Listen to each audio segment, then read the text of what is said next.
Hello, मैं doctor Pranav Mathur, doctor Mathur's dental innovation Kanpur से। और आज हम लोग बात करेंगे मसूड़े की सूजन के बारे में कि आपके मसूड़ों में अगर सूजन आ रही है तो उसमें हम क्या उपाय कर सकते हैं, क्या घरेलू उपचार कर सकते हैं ताकि शुरुआती दौर में ही वो ठीक हो जाए और आगे ना बढ़े। तो सबसे पहले तो ये जानना ज़रूरी है कि अगर आपके मसूड़ों में सूजन आ रही है तो उसका मेन कारण क्या है। मसूड़ों में सूजन तभी आती है जब दांतों में कुछ गंदगी जमा हो, खाना वहाँ फंस गया हो, ठीक से साफ़ नहीं हो रहा हो। तो यदि आपके मसूड़े में सूजन आ रही है तो सबसे पहले तो आप उसमें प्रॉपरली ब्रशिंग करें। ब्रश करते में 2-3 बातों का ध्यान रखना है। एक तो बहुत ज़्यादा प्रेशर लगा के ब्रश नहीं करना है, बहुत रगड़ के ब्रश नहीं करना है, क्योंकि कई बार ज़्यादा प्रेशर लगाने से भी मसूड़ों में सूजन आ जाती है, मसूड़े छिल जाते हैं। तो हल्के हाथ से ब्रशिंग करनी है, दिन में 2 बार ब्रश करना है।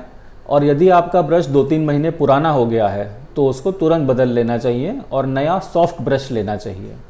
तो हल्के हाथ से ब्रश करें दिन में 2 बार, और जो भी गंदगी फंसी है उसको प्रॉपरली साफ़ कर लें। इसके अलावा आप ये कर सकते हैं कि हल्के गुनगुने पानी में 1 चम्मच नमक डाल करके उससे 2-3 बार कुल्ला करें। नमक पानी का कुल्ला दांत और मसूड़े की समस्याओं में बहुत कारगर साबित होता है, और थोड़ा बहुत दर्द या सूजन है तो उसमें आपको आराम मिलता है। इन दोनों चीज़ों के अलावा आप फ्लॉस भी यूज़ कर सकते हैं। डेंटल फ्लॉस आता है जो दांतों के बीच में फंसे खाने को निकालने के काम आता है। तो आप ब्रशिंग के साथ साथ फ्लॉसिंग करके भी दांतों की सफाई कर सकते हैं। ये तो जनरल बातें हो गई कि आपको ब्रश करना है और दांत साफ़ करने हैं, नमक पानी का कुल्ला करना है। अब इसके बाद हम डिस्कस करते हैं कि ऐसे हमारे पास क्या घरेलू उपचार हैं जो कि नॉर्मली हमारे किचन में या घर में उपलब्ध रहते हैं, जिनको यूज़ करके हम अपने दांतों और मसूड़ों में थोड़ा आराम ले सकते हैं। तो सबसे पहले बात करेंगे लौंग की। लौंग जिसको क्लोव बोलते हैं, बहुत लोग जानते हैं कि लौंग में जो है ऐसे तत्व होते हैं जिससे दांत दर्द में और सूजन में आराम मिलता है। तो यदि आपके दांत या मसूड़े में दिक्कत आ रही है तो आप लौंग की 2 कलियां लेकर के वहाँ पे आप उसको हल्के से दबा के रख लीजिए और उसको धीरे धीरे चूसते रहिए। उसको आपको चबा के खा नहीं जाना है, उसको धीरे धीरे आपको चूसना है ताकि उसका जो रस निकल रहा है वो धीरे धीरे आपके मसूड़े और दांतों पे लगे और उसमें आपको आराम लगे। इसी तरह एक और चीज़ है नीम। नीम की जो पत्तियाँ होती हैं आप उसका पेस्ट बना सकते हैं या फिर आप उसका ऑयल बना सकते हैं। आप उसको मिक्सी में चला करके उसका नीम ऑयल बना लीजिए और नीम ऑयल उंगली पे लगा करके आप गम मसाज करिए उससे धीरे धीरे। नीम में भी ऐसे गुणकारी तत्व होते हैं जिससे दांतों और मसूड़ों में आराम मिलता है।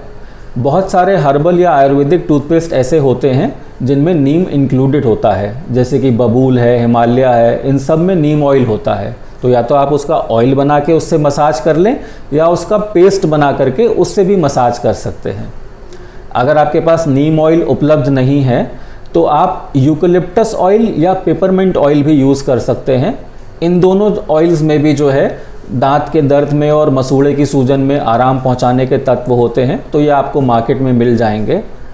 और अगर कुछ भी नहीं मिल रहा है तो नॉर्मल घर में जो सरसों का तेल होता है, जो शुद्ध सरसों का तेल है, आप उसको 2 बूंद उंगली पे लेके उससे गम मसाज करिए।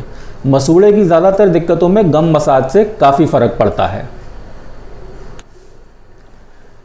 इस चीज़ में एक और चीज़ काम आती है और वो है टी बैग्स। चाय बनाने में जो टी बैग्स यूज़ होते हैं उसमें चाय बनने के बाद हम उसको फेंक देते हैं, उसको भी आप यूज़ कर सकते हैं। चाय बनाने के बाद आप टी बैग बाहर निकाल लें, उसको थोड़ा नॉर्मल कर लें, टेम्परेचर बहुत गर्म ना रहे, और उस टी बैग को भी आप ले करके अपने मसूड़े और दांत पे हल्के हल्के उससे मालिश कर सकते हैं। चाय में भी ऐसे गुणकारी तत्व होते हैं जिससे दांतों में और मसूड़े में आपको आराम मिलता है। बहुत से लोगों में ये भी देखा गया है कि उनके मसूड़ों में सूजन आती है और उनमें ब्लीडिंग होने लगती है। तो इसका एक कारण ये भी हो सकता है कि आपको विटामिन सी की डेफिशिएंसी हो रही है। विटामिन सी जो है उसका भी मसूड़ों में बहुत रोल है, और उसकी कमी से जो है मसूड़ों में सूजन और ब्लीडिंग होने लगती है। तो अगर आपको ऐसा लग रहा है तो आप विटामिन सी जिन चीज़ों में ज़्यादा होता है उनका प्रयोग करना बढ़ा दें, जैसे कि नींबू है, आंवला है, खट्टी चीज़ें हैं। तो विटामिन सी लेने के लिए मार्केट में विटामिन सी की टैबलेट्स भी मिलती हैं जो कि च्यूएबल टैबलेट्स होती हैं, मतलब चूसने वाली टैबलेट्स होती हैं ऑरेंज फ्लेवर की। तो वो लेके भी आप जो है उसको यूज़ कर सकते हैं, उससे भी विटामिन सी की डेफिशिएंसी पूरी हो जाती है। इसके अलावा एक घरेलू उपचार और है, जैसे घर में जो लोग लहसुन खाते हैं वो 2-3 कलियां लहसुन की लेके उसका बारीक पेस्ट बना लें और उसको भी मसूड़े पे अप्लाई करें, उससे भी हल्का मसाज करें। काफ़ी केसेस में ये देखा गया है कि लहसुन की मालिश से भी जो है मसूड़ों की सूजन में आराम मिलता है। लास्ट में मैं इसमें ये कहना चाहूँगा कि ये सारे जो उपचार हैं ये घरेलू उपचार हैं और अगर थोड़ी बहुत समस्या है तो उसी में काम करते हैं। ये कोई फाइनल ट्रीटमेंट नहीं है कि आपके मसूड़ों में सूजन आ रही है और आप 2 महीने से उसमें मालिश करे जा रहे हैं और वो ठीक नहीं हो रहा है। अगर 2-4 दिन यूज़ करने के बाद आपको आराम नहीं मिलता है तो आपको अपने डेंटिस्ट को दिखाना चाहिए ताकि वो उसमें प्रॉपर ट्रीटमेंट करे। ये घरेलू उपचार सिर्फ शुरुआती दौर के लिए है कि थोड़ी बहुत दिक्कत हो रही है तो हमने उसको मैनेज कर लिया, ये फाइनल ट्रीटमेंट नहीं है। अगर इस टॉपिक के बारे में आपके मन में कोई भी सवाल है तो आप कमेंट सेक्शन में हमको पूछ सकते हैं। Thank you.